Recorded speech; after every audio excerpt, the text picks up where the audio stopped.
Welcome back to the channel. Today I'm doing a little video on grinders, or 2x72 belt grinders. I started off making a more traditional grinder like the kind you'd see online, made out of tubing and wheels that you get from a treadmill and that sort of thing.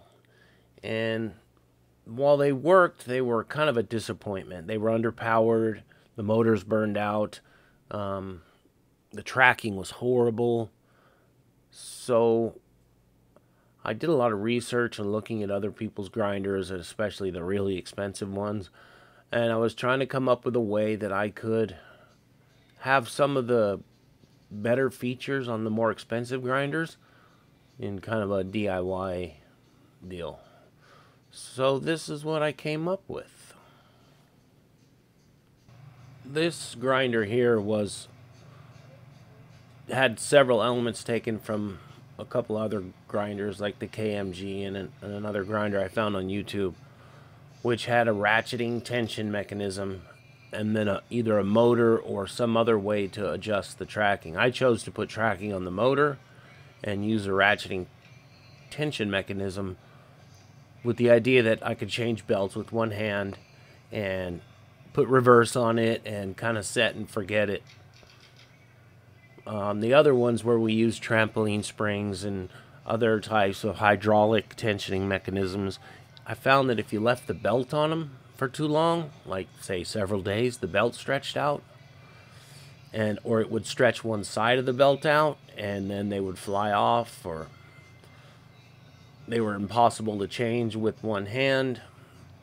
There was a lot of slipping, and tracking was kind of was like an on-off versus a step-by-step strength adjustment.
My intention was originally to have just let the audio go, but unfortunately there was some background music, and we all know how YouTube feels about that. So I'm going to have to butt in and think of some stuff to say while the rest of this thing plays out. As you can see, I was able to change the belts one-handed while filming. Most of those parts I bought on Amazon. The KB Electronics VFD 1 horsepower 3-phase motor. The belts were purchased on Amazon.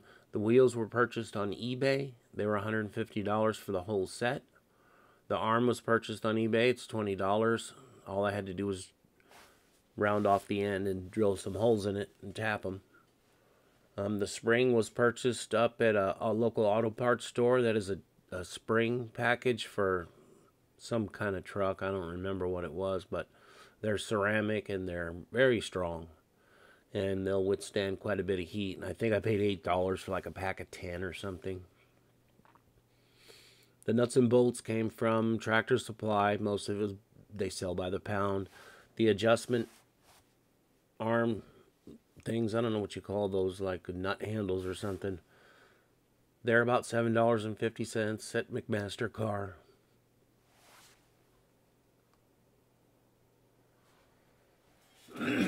Excuse me. Let me see what else here. The rest of it was just scrap metal stuff that I pulled out of our scrap bin at work and was able to. We got some unique pieces in. We don't hardly ever get a piece of channel that thick. So that was kind of what inspired the project, was being able to get that piece of channel. The original intention also was to have a base that would enable that to rotate onto its side, and that it didn't happen. This project took so long. I just decided to wrap it up and make something functional without all the complications. I was going to put the platen on and the table on the same arm, but that would have taken a lot more time and patience, way more than I had. At this point, I think this is just before the Great Sickness. So everything was still kind of normal. I don't know how the prices would be now. I'll try to put some links in the description if they're not too bad, or if any of this stuff is still available. I know that control box is not on Amazon.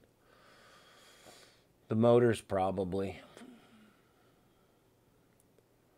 Let me see here. I think the belts are called Deer Foss or some Chinese stuff. They're okay.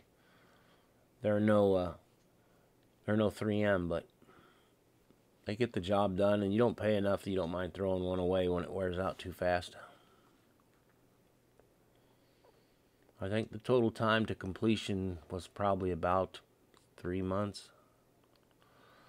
That's all I got for now, so check in next time.